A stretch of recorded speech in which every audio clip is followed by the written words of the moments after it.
Hello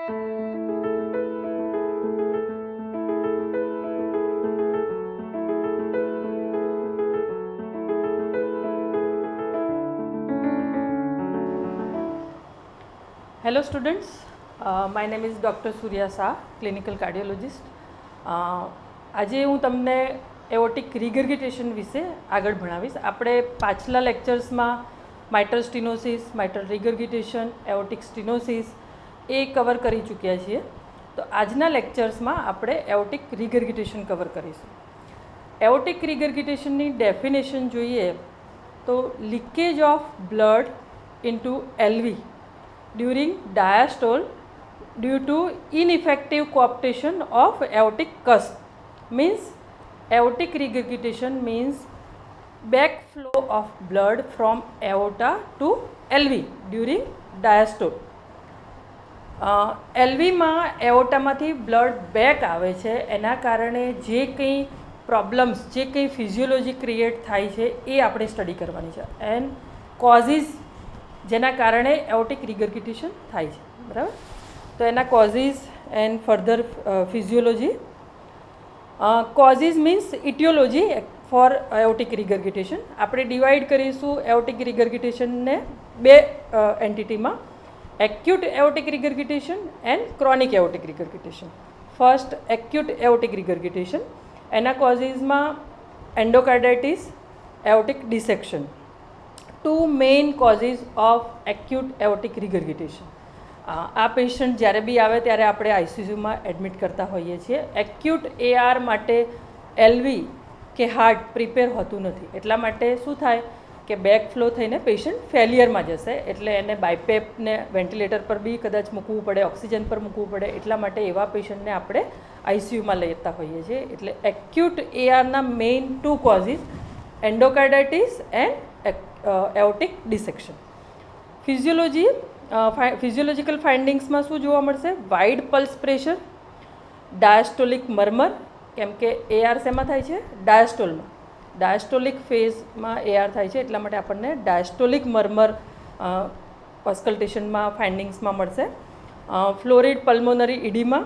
pulmonary ઇડીમામાં કારણ કે એલવી prepare નથી, હાર્ટ પ્રિપેર નથી, જે બેક ફ્લો આવે છે એના માટે, એટલા માટે શું થશે? પલ્મોનરી ઇડીમા ડેવલપ થશે. એટલે એવા પેશન્ટને આપણે આઈસીયુમાં લઈશું. ટ્રીટમેન્ટ શું કરીશું એક્યુટ એઆરની? મેઇન ટ્રીટમેન્ટ એની સર્જિકલ કરેક્શન, બરાબર. તો ટ્રુ સર્જિકલ ઇમરજન્સી હશે તો એને સર્જરીમાં લેવું પડશે. જેમ કે ડિસેક્શન છે તો એને સર્જરી સિવાય અધર ઓપ્શન્સ છે જ નહીં, એટલે એને સર્જિકલ રિપેર કરવું પડે. પણ સપોર્ટિવ, ત્યાં સુધી સપોર્ટિવ આઈસીયુ મેનેજમેન્ટ કરીશું. એના માટે પોઝિટિવ આઇનોટ્રોપિક ડ્રગ જેમ કે ડોપામાઇન છે, ડોબ્યુટામાઇન છે, વાઝોડાયલેટર્સ લાઇક નાઇટ્રોબ્રુસાઇડ છે, એ બધી સ્ટાર્ટ કરીશું આઈસીયુમાં. બીટા બ્લોકર્સ એવોઇડ કરવાના. રિગર્ગિટેન લિજનમાં બીટા બ્લોકર્સ હેલ્પ નથી કરતા, એના કરતાં વધારે વર્સન કરે છે કન્ડિશનને. એટલે હાર્ટ રેટ વધારે હશે તો દેટ વિલ હેલ્પ. તો avoid beta blockers. Do not even consider a balloon pump. એઆરમાં આઈએબીપી કોન્ટ્રાઇન્ડિકેટેડ છે, એટલા માટે આઈએબીપી ઇન્ટ્રાએઓર્ટિક બલૂન પમ્પ બી નહીં આપણે ઇન્ટરવેન કરીએ. Chronic aortic regurgitation. Chronic aortic રિગર્ગિટેશનના કોઝિસમાં main etiology bicuspid aortic valve. Congenital જે બાયકસ્પિડ એઓર્ટિક વાલ્વ હોય એમાં એઆર થવાના ચાન્સીસ વધારે છે, પણ that will અકર in a long period of time. એટલા માટે ક્રોનિક એઓર્ટિક રિગર્ગિટેશન થશે બાયકસ્પિડ એઓર્ટિક વાલ્વ હશે તો. રૂમેટિક ઇટિયોલોજી, એમાં ફર્સ્ટ રૂમેટિક કન્ડિશનમાં ફર્સ્ટ માઇટ્રલ વાલ્વ અફેક્ટ થશે અને સેકન્ડરીલી એઓર્ટિક વાલ્વ અફેક્ટ થશે. પણ એઓર્ટિક રિગર્ગિટેશનના વન ઓફ ધ કોઝમાં રૂમેટિક ઇટિયોલોજી બી છે. દેન infective એન્ડોકાર્ડાઇટિસ. Three main causes in chronic aortic regurgitation is bicuspid aortic valve, rheumatic and infective endocarditis. Pathophysiology of AR in chronic AR: combined pressure and volume overload. બંને increase થશે. Volume and pressure both will increase. Compensatory mechanism એના કારણે develop થશે. શું થશે? Volume સમાવવા માટે એલવી dilate થશે, એલવી એચ થશે, એલવી હાઇપરટ્રોફિડ થશે. આમાં કયા ટાઈપનું એલવી હાઇપરટ્રોફિડ થશે? બે ટાઈપના એલવી હાઇપરટ્રોફિડ હોય. LV concentric hypertrophy and eccentric hypertrophy. Concentric hypertrophy aortic સ્ટીનોસિસમાં જોવા મળે. એઓર્ટિક રિગર્ગિટેશનમાં ઇસેન્ટ્રિક એલવી હાઇપરટ્રોફી જોવા મળશે. પ્રોગ્રેસિવ ડાયલેટેશન થશે that leads two એલવી failure, heart failure. That will occur over a period of time, not suddenly. Natural history of aortic regurgitation જોઈએ તો patient regurgitation લિજનના patient mostly long period of time asymptomatic રહેતા હોય છે, બરાબર. તો asymptomatic until 4th or 5th decade of life. Rate of progression 4 to 6% પર year rate of progression થતું હોય છે. પ્રોગ્રેસિવ સિમ્ટમ્સ જોઈએ તો first symptoms will be dyspnea that will occur on exertion, orthopnea and PND means paroxysmal nocturnal dyspnea. તો main symptoms એઆરના જ્યારે બી ડેવલપ થશે ત્યારે dyspnea, orthopnea, PND, then nocturnal angina that will be due to slowing of heart rate and reduction of diastolic blood pressure. Then palpitation, volume ઓવરલોડના કારણે palpitation feel થશે. પાલ્પિટેશન આપણે ભણી ચૂક્યા છીએ કે કઈ કઈ કન્ડિશનમાં થાય. હાર્ટ અરિધમિયાના કારણે પાલ્પિટેશન એન્ડ વોલ્યુમ ઓવરલોડના કારણે પાલ્પિટેશન, બરાબર. તો એઆરમાં જે પાલ્પિટેશન છે that is because of volume overload. Physical examination, physical findings of chronic AR. તો wide pulse pressure that is most sensitive sign, બરાબર. વાઇડ પલ્સ પ્રેશર, આપણને ખબર છે પલ્સ પ્રેશરમાં સિસ્ટોલિક અને ડાયાસ્ટોલિક પ્રેશરનો ડિફરન્સ. હા, તો એઓર્ટિક સ્ટીનોસિસમાં શું હતું કે નેરો પલ્સ પ્રેશર હતું, બરાબર. સિસ્ટોલિક અને ડાયાસ્ટોલિક બ્લડ પ્રેશર વચ્ચેનો ડિફરન્સ ઓછો હતો, નેરો એનો ગેપ હતી. હવે આમાં શું જોવા મળશે? Wide pulse pressure means systolic pressure may be high and diastolic pressure will be low, very much low. Means for example systolic pressure 160, 140 and diastolic pressure કેટલું હશે એ વખતે 40, ઇવન નોન રેકોર્ડેબલ 0 બી, બરાબર. એટલે બંને વચ્ચેની ગેપ બહુ વાઇડ હશે, that is called wide pulse pressure. Hyperdynamic and displaced apical impulse જોવા મળશે. Hyperdynamic movement of apex beat will be very much, તો આપણને હાઇપરડાયનેમિક એપેક્સ બીટ જોવા મળશે, બરાબર. વિઝિબલી બી આપણે જોઈ શકીશું એપેક્સ બીટની મૂવમેન્ટ. ઓસ્કલ્ટેશનમાં શું જોવા મળશે? Diastolic blowing murmur at the left sternal border. આપણને ઓસ્કલ્ટેશનના 4 એરિયાઝ ખબર છે: aortic area, mitral area, pulmonary area and tricuspid area. આમાં જે એઓર્ટિક એરિયા છે ત્યાં લેફ્ટ સ્ટર્નલ બોર્ડર પર આપણને ડાયાસ્ટોલિક બ્લોઈંગ મર્મર જોવા મળશે. કેમ? ડાયાસ્ટોલમાં, એલવીમાં, એઓર્ટામાંથી વોલ્યુમ બેક આવે છે, એટલા માટે આપણને ડાયાસ્ટોલમાં મર્મર જોવા મળે. Austen Flint મર્મર, second મર્મર. 2 ટાઈપના મર્મર આપણને એઓર્ટિક રિગર્ગિટેશનમાં જોવા મળશે. એક છે ડાયાસ્ટોલિક મર્મર અને બીજો છે ઓસ્ટિન ફ્લિન્ટ મર્મર. ઓસ્ટિન ફ્લિન્ટ મર્મરની મિકેનિઝમ શું છે કે રિગર્ગિટન્ટ જેટ જે છે તે ઇમ્પેન્જ ઓન એન્ટેરિયર માઇટ્રલ લીફલેટ. હા, રિગર્ગિટન્ટ જેટ જે આવે છે એઆરનો, એ શું કરશે? એન્ટેરિયર માઇટ્રલ લીફલેટને અથડાશે, એટલે એના કારણે જે મર્મર પ્રોડ્યુસ થશે, વાઇબ્રેશન પ્રોડ્યુસ થશે, એ મર્મર પ્રોડ્યુસ કરે, એનું નામ છે Austin Flint murmur. Systolic ejection murmur due to increase flow across the aortic valve. જે વોલ્યુમ એઓર્ટામાંથી એલવીમાં જે વોલ્યુમ બેક આવ્યું એના કારણે એલવીમાંથી એઓર્ટામાં જે ફેંકાશે સ્ટ્રોક વોલ્યુમ છે એ ઇન્ક્રીઝ થઈ જશે, બરાબર. એટલે ફ્લો વધશે એક્રોસ ધી એઓર્ટિક વાલ્વ અને એના કારણે સિસ્ટોલિક મર્મર બી પ્રોડ્યુસ થશે, that is called systolic ejection murmur. એટલે 3 મર્મર્સ આપણને મળશે: diastolic blowing murmur, Austin Flint murmur and ejection systolic murmur. Peripheral signs, જે ઓસ્કલ્ટેટરી અને પેરિફરલ ફાઇન્ડિંગ્સ જોવા મળશે. હા, Austin Flint murmur, Corrigan pulse, Duroziez sign, Hill sign, May sign. Actually જોવા જઈએ તો ફોરહેડથી લઈને ટો સુધી આપણને સાઇન્સ જોવા મળે, બરાબર. એટલે લગભગ 15 to 20 સાઇન્સ છે. એક્સરેમાં શું જોવા મળશે? એક્સરેમાં કાર્ડિયાક સીલ આઉટ અને રૂટ એનલાર્જ જોવા મળશે, બરાબર. એટલે કે કાર્ડિયોમેગાલી જોવા મળશે અને એઓર્ટિક રૂટ એનલાર્જમેન્ટ જોવા મળશે.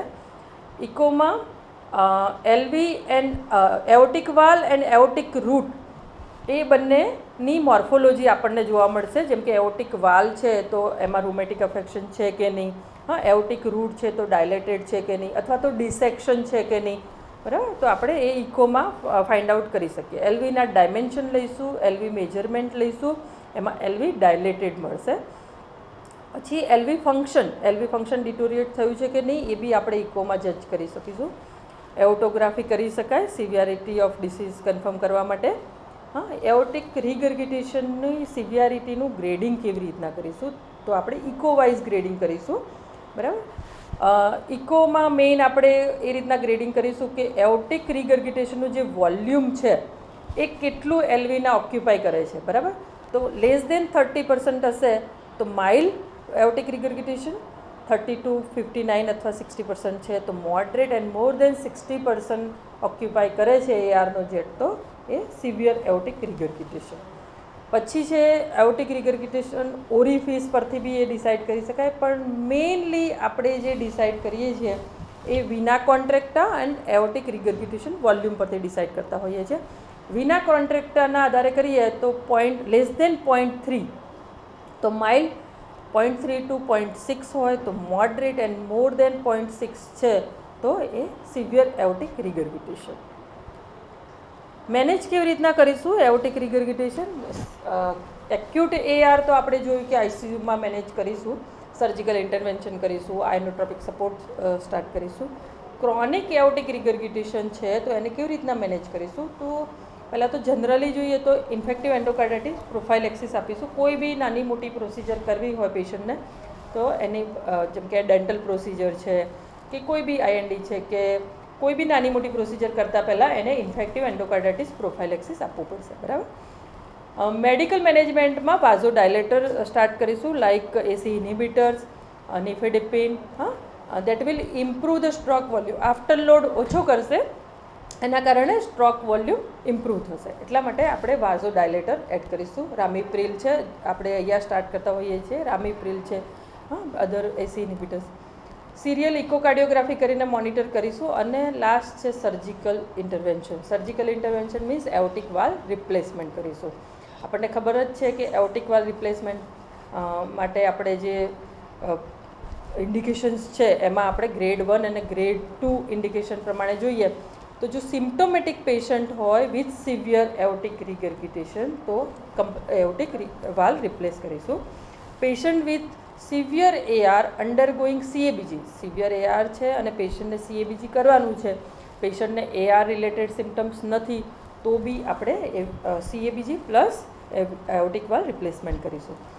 એ સિમ્પ્ટોમેટિક patient with severe AR and LV dysfunction, પેશન્ટને સિવિયર એઆર છે ઇકોમાં પણ સિમ્ટમ્સ નથી, પણ એની સાથે એને એલવી ડિસફંક્શન ડેવલપ થઈ ગયું છે તો પછી એવીઆર કરવું પડશે, બરાબર. Class 2 indication asymptomatic patient with severe AR and normal LV function but severe LV dilatation, LV size વધારે છે, એલવી ડાયલેટેશન થયેલું છે, એલવી ડીડીડીએસ જોઈએ તો 70 to 75 mm એલવી ડાયલેટ થઈ ગયું છે. Diastolic dimension 70 to 75 and systolic dimension 50 to 55 mm હોય તો એઓટિક વાલ રિપ્લેસમેન્ટ કરવાનું. પેશન્ટ વિથ મોડરેટ એઆર, પેશન્ટને મોડરેટ એઓટિક રીગર્ગિટેશન છે પણ એને સીએબીજી કરવાનું છે તો એની સાથે આપણે એઓટિક વાલ રિપ્લેસ કરીશું. મીન્સ અધર ઇન્ટરવેન્શન કરવાનું, કોઈ અધર સર્જરી કરવાની છે તો સિવિયર કે મોડરેટ એઆર હશે તો એની સાથે આપણે એઓટિક વાલ રિપ્લેસમેન્ટ કરીશું. ફ્લો ચાર્ટ પ્રમાણે જોઈએ તો ડાયગ્નોસિસ પહેલાં કરીશું એઓટિક રીગર્ગિટેશન.